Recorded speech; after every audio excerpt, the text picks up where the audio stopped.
Je vais citer un de nos maîtres, un de mes maîtres. Il s'appelle le professeur Dientche, directeur de l'hôpital général. Excellent médecin, excellent chirurgien, excellent neurochirurgien, brillant enseignant. Moi, quand j'étais en fac de médecine, lorsqu'il entrait en classe, tu ne pouvais pas fuir son cours. Comment tu fuis le cours d'un génie? Lorsqu'on arrivait en classe, il parlait sans aucun support. On était tétanisé parce qu'on se demandait comment quelqu'un peut être aussi intelligent. C'est un médecin brillant. Tous ceux qui le connaissent vont le témoigner en commentaire. Mais aujourd'hui, maître, aujourd'hui, professeur, pourquoi ne souhaitez-vous pas nous inspirer aussi sur Internet? Pourquoi? Est-ce que c'est parce que vous n'avez pas de temps? Est-ce que c'est parce que vous êtes occupé par vos multiples responsabilités? Est-ce que c'est parce que vous trouvez que ce n'est pas nécessaire? Est-ce que c'est parce que ce n'est pas un enjeu important pour vous? Est-ce que c'est parce que vous craignez quelque chose? Je ne sais pas, mais la situation, elle est grave. Quand je tape sur Internet, si je prends le réseau social le plus utilisé, Facebook, si je veux rechercher un neurologue, un neurochirurgien que je vais suivre parce que je suis un étudiant en médecine, parce que je suis un médecin, parce que je veux me spécialiser, parce que je veux avoir un modèle, ce serait qui? Je ne vois pas sur Internet. Même s'il y en a, ils ne sont pas nombreux. Même s'ils sont là, ils ne sont pas parmi les plus brillants. Vous êtes brillant, professeur. Qu'est-ce qui cloche? Qu'est-ce qui vous empêche de réaliser une vidéo par mois? Disons par mois. Ça veut dire un jour par mois, vous arrivez dans votre bureau, vous prenez votre téléphone parce que forcément vous avez un téléphone et vous faites une vidéo dans laquelle vous nous parlez de votre métier, de la neurologie, de la physiologie, de la physiopathologie, pour que les médecins, pour que les étudiants en médecine, pour que les personnes qui souhaitent faire médecine plus tard puissent se dire, voilà un professeur en médecine excellent. Il est pour moi un modèle, je voudrais m'en inspirer. Ça pourrait même participer au marketing hospitalier de l'hôpital général. Il y a des personnes qui souhaiteraient se faire prendre en charge dans cette structure hospitalière uniquement parce qu'il y a un modèle là-bas qui les inspire. Si vous ne savez pas comment procéder, moi je me porte garant pour vous accompagner gratuitement à le faire.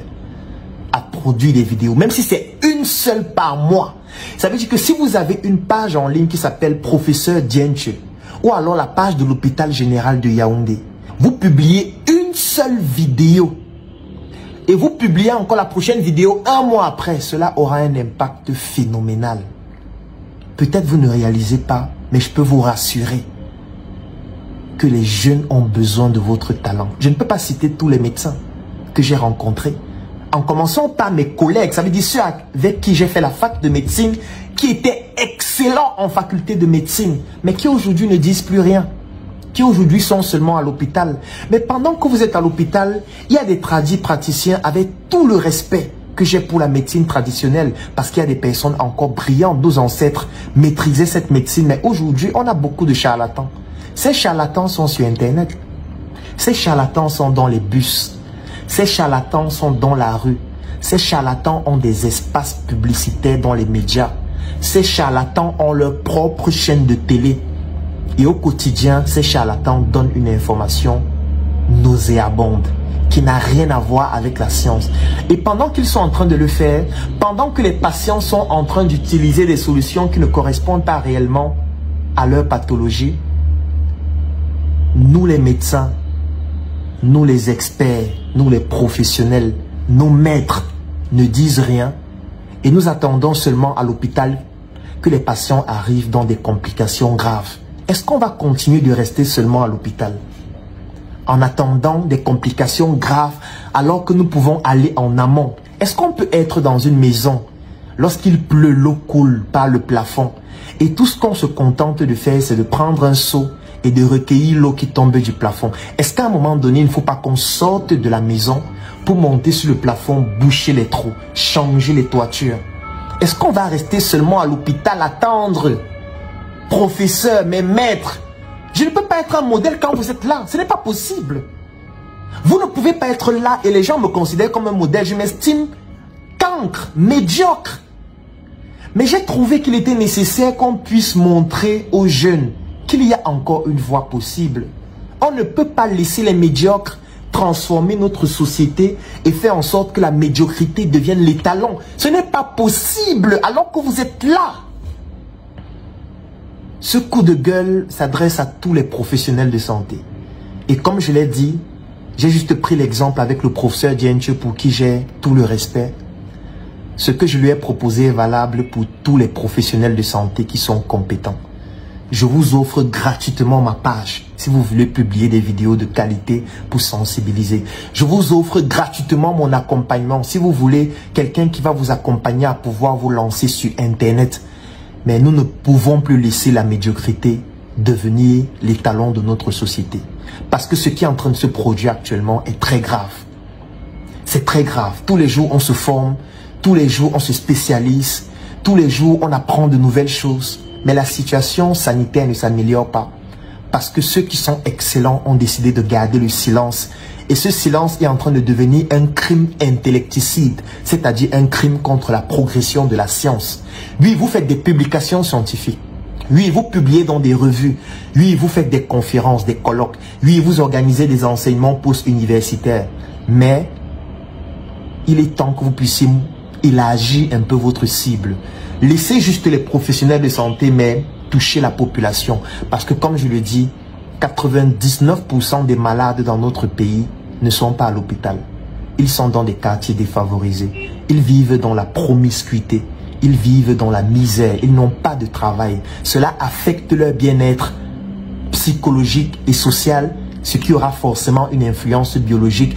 Et vous allez les retrouver à l'hôpital dans quelques semaines, dans quelques mois, dans quelques années. Et quand ils viendront, parce qu'ils ont perdu leur travail, parce qu'ils ne savent pas comment procéder, parce qu'ils ne savent pas comment prévenir les maladies, en plus ils n'ont pas d'argent, ils viendront à l'hôpital avec des maux de tête. Et nous allons prescrire quoi? Du paracétamol. Aucun paracétamol ne guérit la misère. Aucun paracétamol ne peut soigner la pauvreté. Si nous, les professionnels de santé, si nos maîtres ne décident pas de s'investir sur Internet pour servir de modèle, notre société va se détruire et va se désintégrer totalement comme elle est déjà en train de se détruire. Je vous implore, mes frères, mes confrères, mes collègues, mes maîtres, de comprendre qu'aujourd'hui Internet est un enjeu vital. Si nous ne le faisons pas, nous allons tous crever en silence. J'offre 3 mois d'accompagnement sur mesure gratuitement à tous les membres de la Startup Academy. La Startup Academy, c'est cette initiative qui a vu le jour en 2016 et qui est basée sur un trépied que nous appelons le trépied idéologique, qui comporte la sensibilisation en ce qui concerne l'entrepreneuriat, la formation sur tous les métiers et les secteurs d'activité qui tournent autour des opportunités d'affaires et enfin l'investissement dans des projets. Que vous soyez un débutant, un étudiant, un entrepreneur ou alors toute personne qui est intéressée par les affaires, durant cet accompagnement qui va durer 3 mois et qui est entièrement gratuit, vous allez bénéficier de notre retour d'expérience, de notre visibilité et surtout de nos stratégies qui vont permettre à votre projet de pouvoir décoller. Je vais laisser un lien dans la description de cette vidéo et en commentaire. Vous cliquez dessus, vous remplissez le formulaire pour pouvoir bénéficier en exclusivité de cet accompagnement gratuit sur mesure par rapport à votre activité qui va durer 3 mois. Rendez-vous à la Startup Academy.